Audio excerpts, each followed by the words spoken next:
একমাত্র তুই জানিস এই জঙ্গলের প্রকৃতি দেবী কোথায় থাকে। আমি তাকে অনেক খুঁজেছি, কিন্তু কখনো তার দেখা পাইনি। আমি কিচ্ছু জানি না, আমাকে ছেড়ে দাও। কেন আমাকে বন্দি করে রেখেছো? আমি কোনো প্রকৃতি দেবীকে চিনি না।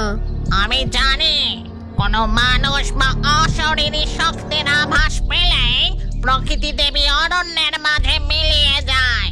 শুধু জঙ্গলের পশু পাখি ও তার প্রিয়জনেরাই তাকে দেখতে পায়। তাড়াতাড়ি বল, প্রকৃতি দেবী কোথায় থাকে? তুমি কেন আমাকে বন্দি করে রেখেছো? আর কেনই বা প্রকৃতি দেবীকে বন্দি করতে চাইছো? প্রকৃতি দেবীকে একবার ধরতে পারলে আমি তার থেকে প্রকৃতি শক্তির আত্মা ছিনিয়ে নেব। তারপর আমি হব 3 অমূল্য শক্তির অধিকারিণী।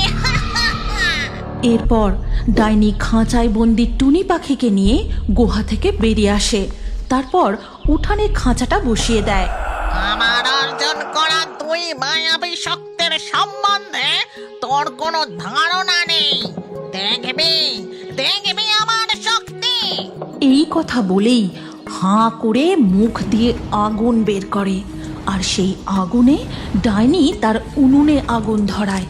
তারপর উনুনের পাশে রাখা বেশ কয়েকটা মাছ গরম তেলে ভাজতে থাকে। গুহার বাইরের এই সমস্ত ঘটনা দূর থেকে দেখে এক বাঘ। তারপর বাঘ দৌড়ে চলে যায় নদীর ধারে প্রকৃতি দেবীর কাছে। প্রকৃতি দেবী, আপনার সব থেকে প্রিয় বন্ধু টুনি পাখি এখন ডাইনির কবলে। টুনিকে বন্দি করে আপনার অবস্থান জানার চেষ্টা করছে। ওই ডাইনি খুবই ভয়ঙ্কর এবং 2 মায়াবী শক্তির অধিকারিণী।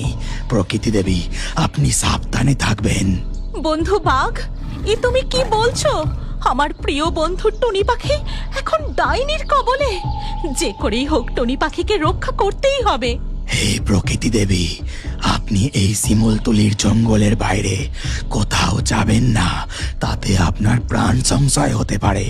আর আপনি না থাকলে এই জঙ্গল, প্রকৃতি সব ধ্বংস হয়ে যাবে। আমি এই জঙ্গলের বাইরে না বেরিয়ে টুনি পাখিকে বাঁচিয়ে ফিরিয়ে নিয়ে আসার একটা উপায় আছে। এই কথা বলেই প্রকৃতি দেবী তার বন্ধু মণিমালা জলপরীকে স্মরণ করতে থাকে। সমুদ্রের গভীরে থাকা মণিমালা জলপরী প্রকৃতি দেবীর স্মরণের আভাস পেতেই, আমার বন্ধু প্রকৃতি দেবীর আমাকে প্রয়োজন। সে নিশ্চয়ই কোনো বড় বিপদে পড়েছে। আমাকে এখনই প্রকৃতি দেবীর কাছে যেতে হবে। মণিমালা জলপরী সমুদ্র পথে সাঁতরে নদী পথে প্রবেশ করে। নদী পথ ধরে যাবার সময় সে লক্ষ্য করে নদীতে অনেক মাছ ও জলজ প্রাণী মারা গেছে। কি ব্যাপার, নদীর এই অংশে এত মাছ কেন মারা গেছে? যাই হোক, এখানে দাঁড়ানো ঠিক হবে না। আমাকে দ্রুত প্রকৃতি দেবীর কাছে পৌঁছতে হবে। মণিমালা জলপরী নদী পথে আরো বেশ কিছু দূর এগিয়ে গিয়ে জল থেকে মাথা তুলতেই, বন্ধু জলপরী, তুমি এসেছো। আমার বন্ধু টুনি পাখিকে এক মায়াবী ডাইনি বন্দি করেছে এবং সে নাকি আমার প্রকৃতি শক্তি ছিনিয়ে নিতে চায়। তুমি আমার বন্ধুকে কোনোভাবে বাঁচিয়ে নিয়ে এসো। চিন্তা করো না বন্ধু, আমি আমার জাদুমুক্তের সাহায্যে শাকচুন্নির ছদ্মবেশ ধরে ওর সামনে যাব।